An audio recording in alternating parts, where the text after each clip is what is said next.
उदे ग अंबे उदे या मालिकेच्या 15 ऑक्टोबरच्या जबरदस्त भागामध्ये आपल्याला इतिहासामधील खूप मोठं सत्य जाणून घेता येणार आहे. आता इथे सगळ्या शक्तिपीठांची कशी स्थापना झाली आणि आता महादेवानी परत सतीला कसे परत आणले आणि त्यानंतर काय प्रलय आला आणि आता या सगळ्यामध्ये सतीच्या या सगळ्या अवशेषातून कशा पद्धतीने पूर्ण भारतामध्ये 4 शक्तिपीठ आणि अजून शक्तिपीठांची कशी स्थापना झाली या सगळ्याचा खूप छान इतिहास या भागामध्ये आपल्याला पाहायला मिळणार आहे. 15 ऑक्टोबरच्या भागामध्ये इकडे आता सती सांगत असते, माझ्या वडिलांनी जरी मला आमंत्रण दिलं नसलं तरी मला जाण्याची इच्छा आहे, तर मी जाऊ शकते का? यावरती महादेव म्हणतात, तुझी इच्छा आहे आणि मी ती नाकारेन असं कधी होईल का? त्यामुळे तू जा, मी तुला कोणत्याही प्रकारचा जाण्यासाठी नकार देणार नाही. असं म्हणत महादेव आपलं खूप मोठं मन दाखवून सतीला तिच्या वडिलांच्या इकडे यज्ञेमध्ये सामील होण्यासाठी पाठवत असतात. पण त्यावेळेला महादेव एक अट ठेवतात, जरी तू तुझ्या मनाने जात असलीस ना तरी तू मला येण्याचा आग्रह करू नकोस, कारण या सगळ्यामध्ये माझी तिकडे येण्याची मनस्थिती नाहीये. यावरती सती म्हणते, ज्याप्रमाणे तुम्ही माझ्या मताचा आदर केलात त्याप्रमाणे मी सुद्धा तुमच्या मताचा आदर करते आणि तुम्हाला नाही यायचं ना तर तुम्ही नका येऊ. असं म्हणत सती आता मी येते असं म्हणत पृथ्वी लोकामध्ये जायला निघणार. पण महादेवांना पुढे होऊ घातलेल्या महाभयंकर प्रसंगाची नांदी आधीच झालेली असते. पण जे काही नियोजित आहे, जे काही प्रयोजन आहे ते न महादेव बदलू शकत असतात ना कोणीही बदलू शकत असतं. त्यामुळे शक्तिपीठांची निर्मिती होण्यासाठी सतीचं जाणं हे खूप महत्त्वाचं असतं. आणि त्याच वेळेला जेव्हा आता सती महादेवांचा निरोप घेत असते तेव्हा महादेव तिचा हात खूप प्रेमाने धरतात आणि ते म्हणतात, थांब सती, आज तू पृथ्वी लोकावरती जात असताना तुझा जो काही साज शृंगार आहे ना तो साज शृंगार मी माझ्या हाताने करणार. महादेवांना आपल्या सतीसोबत आता मात्र हा शेवटचे क्षण घालवायचे असतात. या शेवटच्या क्षणांना साठवून ठेवायचं असतं, कारण यानंतर सती आता शक्तिपीठाच्या रूपाने सगळ्यांच्या समोर येणार असते याची महादेवांना पूर्णपणे कल्पना असते. मग आता इकडे काही फुलं महादेवांनी आणलेले असतात त्याचा हार, त्याची आभूषणं करून ते सतीचा साजशृंगार करत असतात आणि त्यावेळेला सतीला फळं सुद्धा खाऊ घालत असतात. सतीला हे थोडंसं वेगळं वाटतं, कारण महादेव असे इतके भावूक झालेले आणि इतके असे कधी भावूक झालेले तिने पाहिले नसल्यामुळे ती म्हणते, आज काय झालंय? म्हणजे या सगळ्याचं प्रयोजन मला काही कळलं नाहीये. तुम्ही इतकी माझी चिंता नाही करावी, म्हणजे मी आत्ता या यज्ञासाठी पृथ्वीलोकी चालली आहे आणि तिथून लगेचच मी कैलासात परत येणार आहे. असं म्हणत सती महादेवांना समजवत असते. पण महादेवांच्या मनामध्ये काय गडबड चालू असते किंवा महादेवांच्या मनामध्ये काय खळबळ चालू असते याची कल्पना सतीला कधीच येणार नसते. फक्त ती कल्पना महादेवांना असते आणि त्यामुळे सतीचा निरोप घेत असताना महादेवांच्या डोळ्यामध्ये अश्रू येतात आणि ते भरल्या डोळ्याने सतीचा निरोप घेतात. आता सती इकडे यायला निघते खरी, पण त्याच वेळेला आपल्याला काळाची एक घोषणा ऐकू येते की सतीचा निरोप घेताना महादेवांना खूप खूप कठीण जात असतं, कारण सती चाललेली असते ती म्हणजे एका वेगळ्या घटनेकडे, एका वेगळ्या घटनाक्रमाकडे आणि हा घटनाक्रम कधीही टळू शकणारा नसतो. या घटनाक्रमानंतरच होणार असते ती म्हणजे शक्तिपीठांची स्थापना आणि या शक्तिपीठांच्या स्थापनेसाठी सतीने या वेळेला पृथ्वीवरती जाणं हे अघटित असतं आणि जे महादेवांना माहीत असतं आणि जे महादेव कधीही रोखू शकत नसतात. आता सती आपल्या वडिलांच्या आता इकडे जिथे यज्ञ चालू असतं तिकडे येते. यज्ञामध्ये सती खूप आनंदाने येते खरी, पण तिच्या चेहऱ्यावरचा आनंद फार काळ टिकत नाही. ज्या वेळेला सती आपल्या वडिलांच्या यज्ञाच्या इकडे येते, दक्ष तिकडे यज्ञ करत असतो आणि दक्षाची पत्नी म्हणजेच आता सतीची आई ही सतीला पाहते, खूपच खुश होते आणि सती असं म्हणत प्रेमावेगाने ती धावत पळत सतीला मिठी मारण्यासाठी पुढे जाणार. पण तितक्याच दक्ष तिचा हात असा वरती करतो, आपला हात वरती करतो आणि आता सतीच्या आईला तिथेच थांबवतो. स्वतः आपल्या नवऱ्याचा आदेश म्हटल्यावरती ती बिचारी माऊली तरी काय करणार? ती तिकडेच थबकते आणि आता सती एक एक पाऊल पुढे यायला लागते. ज्या वेळेला सती एक एक पाऊल पुढे यायला लागते ती पाहते तर काय, ब्रह्मा विष्णू महेश या तिघांपैकी ब्रह्मांच्या मूर्तीची स्थापना आहे, विष्णूच्या मूर्तीची स्थापना आहे, पण इकडे महादेवांच्या मूर्तीची स्थापना केलेली नाहीये. का बरं यांनी हे असं केलं असेल? आणि मग सतीचा राग अनावर होतो आणि सती आपल्या वडिलांना म्हणते, तुम्ही तर देवादिदेव या सगळ्यांच्या मूर्त्या स्थापन केलेल्या आहेत, मग माझ्या महादेवांची मूर्ती का नाही? तुम्ही स्वतः दक्ष आहात, त्यामुळे तुमच्याकडून कोणत्याही प्रकारची चूक होणं नाहीये. तुम्ही हे चुकून नाही केलेलं आहेत. जर इकडे महादेवांना स्थान आहे, जर इकडे विष्णुदेवांना स्थान आहे, तर माझ्या महादेवांना का स्थान नाहीये? तुम्ही अख्ख्या देवलोकामध्ये तुमच्या या यज्ञाचं आमंत्रण दिलं, तर तुम्ही माझ्या महादेवांना यज्ञाचं आमंत्रण का नाही दिलं? आज तुम्हाला या सगळ्याचा जाब सांगावाच लागेल. पण उन्मत्त झालेला दक्ष मात्र या सगळ्यामध्ये तिला जाब द्यायच्या ऐवजी किंवा तिला उत्तर द्यायच्या ऐवजी महादेवांचा अपमानच करत असतो आणि महादेवांचा अपमान करत करत तो म्हणायला लागतो, कुणाला? त्या भणंगाला? त्या भणंगाला इकडे काय बोलवू? प्रेतांची राख फासून फिरणारा तो भणंग, त्याला मी इथे बोलवू? अगं ब्रह्मा विष्णू हे देव आहेत, पण तुझ्या पतीला मी देवांच्या स्थानी मानतच नाही आणि त्यामुळे त्याला इकडे स्थान नाही. जसं जसं आता दक्ष राजा बोलत असतो तसं तसं सतीचा राग खूप वाढतो आणि त्या वेळेला तो मात्र तू म्हणतो, तू आलीस, मुलीसारखी आलीस आणि जाताना काही धान्य घेऊन जा, म्हणजे कैलासामध्ये काही दिवस तुम्हाला खायला मिळेल, अन्नाची तुमची अबाळ होणार नाही. तसंही आम्ही अनेक भिकाऱ्यांना काही ना काही दान करतच असतो आणि आत्ता सुद्धा तुझा नवरा जरी आला असता ना, तरी त्याला आम्ही त्याचं योग्य ते स्थान दाखवलं असतं. बाहेर जे काही भिकारी बसलेत ना त्यांच्या रांगेमध्ये आम्ही असं अन्नदान हे नेहमीच करत असतो.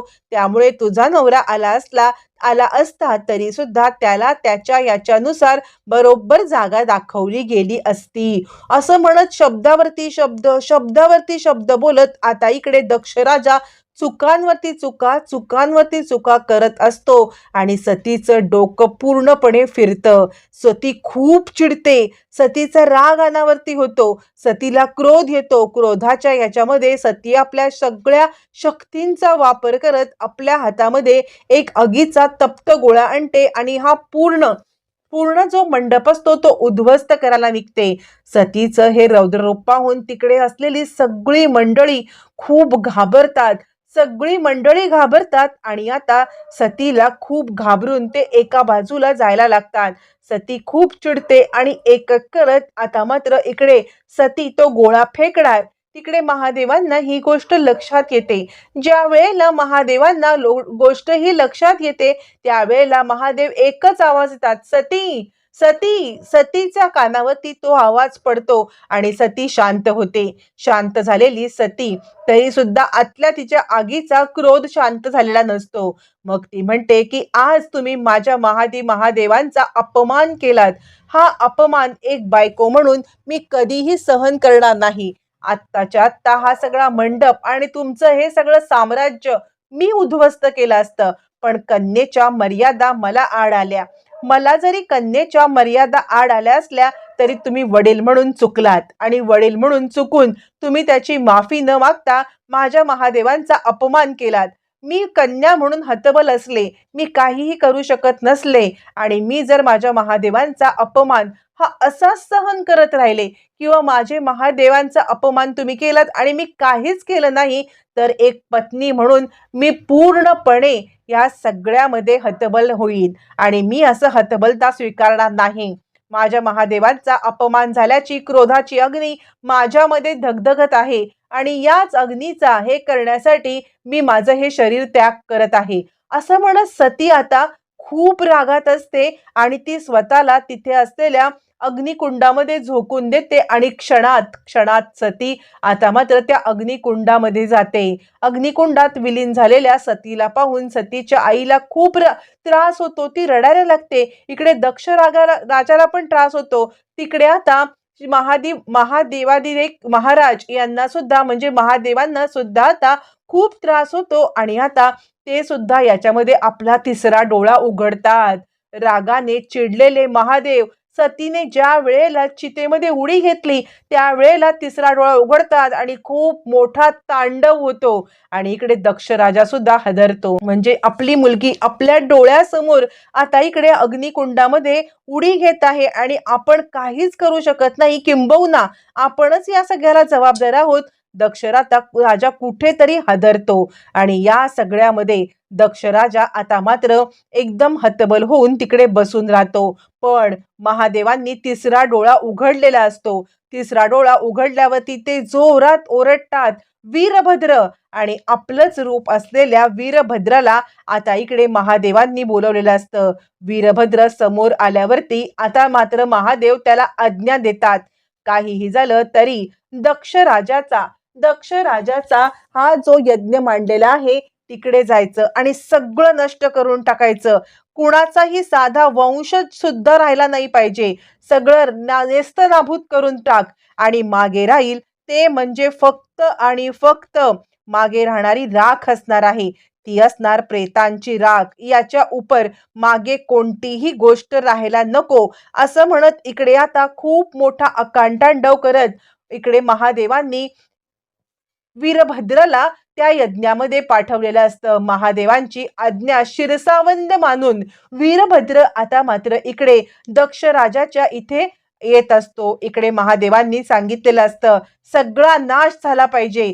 सतीने जी अग्निकुंडामध्ये उडी घेतली त्याचा बदला घेण्यासाठी कोणत्याही प्रकारचा आता मात्र महादेव अपमान सहन करायला तयार नसतात. वीरभद्राला आज्ञा देऊन वीरभद्र आता खाली निघतो आणि महादेव सती सती सती असंच म्हणत असतात. आता अचानकपणे दक्ष राजाच्या या मंडपामध्ये वीरभद्राला पाहून सगळेजण हादरतात. आगीच्या एका लोटामधून वीरभद्र प्रकट होतो आणि सगळेच जण खूप हादरतात. वीरभद्र आता मात्र कुणाचाही पुढचा मागचा विचार न करता आपल्या महादेवानी दिलेली आज्ञा पाळत सगळं नेस्तनाबूत करत असतो. समोर जो कोणी येईल, समोर जे काही असेल ते सगळं उद्ध्वस्त करत महादेवांच्या रागाचा तांडव दाखवत असतो. महादेवांनी तिसरा डोळा उघडून वीरभद्राला जी आज्ञा दिलेली असते ती आज्ञा वीरभद्र पाळत असतो. त्याला अडवण्यासाठी जे कुणी मध्ये येईल त्यांना सगळ्यांना नेस्तनाबूत करत वीरभद्र अखेर दक्ष राजाच्या पर्यंत येऊन पोचतो. आजूबाजूला सगळी सेना पडलेली आणि आता वीरभद्र दक्ष राजाला मारण्यासाठी समोर येतो. दक्ष राजा वीरभद्रकडे पाहतो. इकडे सगळे देवाधिदेव पाहत असतात. काय घडणार, थरारक गोष्ट कशी घडणार, सगळ्यांना खूप खूप खूप भीती वाटत असते. आणि या सगळ्यामध्ये वीरभद्र दक्ष राजाच्या इकडे येऊन उभा राहतो. आता मात्र दक्ष राजाची पत्नी ही आता त्याच्या जीवाची भीक मागत असते. पण दक्ष राजाला या सगळ्यामध्ये माफ करायला वीरभद्र तयार नसतो आणि आता इकडे वीरभद्र समोर येतो. दक्ष राजा विचार करतो म्हणजे या महादेवाने स्वतःला यायला आमच्या समोर भीती वाटत होती का, म्हणून या त्याच्या भणंगाला पाठवले. हा भणंग काय आमचं करणार. वीरभद्र ही इच्छा जाणतो किंवा त्याच्या मनातलं जाणतो. महादेवांबद्दलचे हे विचार वीरभद्र चिडतो. हातामध्ये असलेल्या शस्त्राने दक्ष राजावरती वार करतो. पण काय चमत्कार, दक्ष राजावरती जरी वार केला असला तरी दक्ष राजाला काहीच होत नाही आणि वीरभद्र हादरतो. काय घडतंय हे सगळं. दक्ष राजा कुचितपणे हसत आता विचार करतो, तुला काय वाटलं मी ब्रह्मदेवांचा पुत्र आहे, तुझ्या हातून मरेन का मी. ब्रह्मदेवांचा पुत्र आहे मी, असा मरणार नाहीये. आता दक्ष राजा हा ब्रह्मपुत्रांचा पुत्र असल्यामुळे म्हणजे ब्रह्मदेवाचा पुत्र असल्यामुळे त्याला वर असतो आणि त्याच वरामुळे महादेव त्याचं काही बिघडवू शकत नसतो आणि त्यामुळे महादेव काही बिघडवू शकत नसल्यामुळे आता मात्र वीरभद्र त्याला मारू शकत नाही. आणि आता उद्याच्या भागामध्ये आता चिडलेले महादेव सतीला घेऊन ते आता पूर्ण त्रिलोक्याची यात्रा करत असतात आणि ज्या ज्या ठिकाणी पाऊल ठेवत असतात त्या त्या ठिकाणी सगळीकडे प्रलय येत असतो. मग आता ब्रह्मदेव स्वतः इकडे विष्णूकडे येतात आणि हा प्रलय थांबवायला पाहिजे, आपल्याला काहीतरी करा. मग विष्णू आपलं जे सुदर्शन चक्र असतात ते आता महादेवांच्या दिशेने पाठवतात आणि हातामध्ये असलेल्या सतीला ते लागतं आणि आता सती भारतामध्ये ज्या ज्या ठिकाणी जाऊन पडते त्या त्या ठिकाणी आता शक्तिपीठांची स्थापना होते. मग आता विष्णू इकडे सांगतात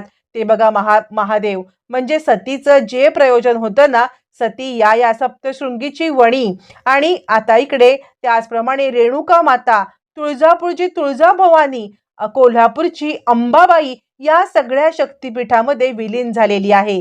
सती या ठिकाणी जिवंत आहे. एक प्रकारे इतिहासामधलं खूप सुंदर आपल्याला या सगळ्यामध्ये हे सगळं पाहायला मिळतंय. त्यामुळे उदे ग अंबे उदे या मालिकेचे असेच भाग पाहायला तुम्हाला आवडतील का? कमेंट करून नक्की सांगा.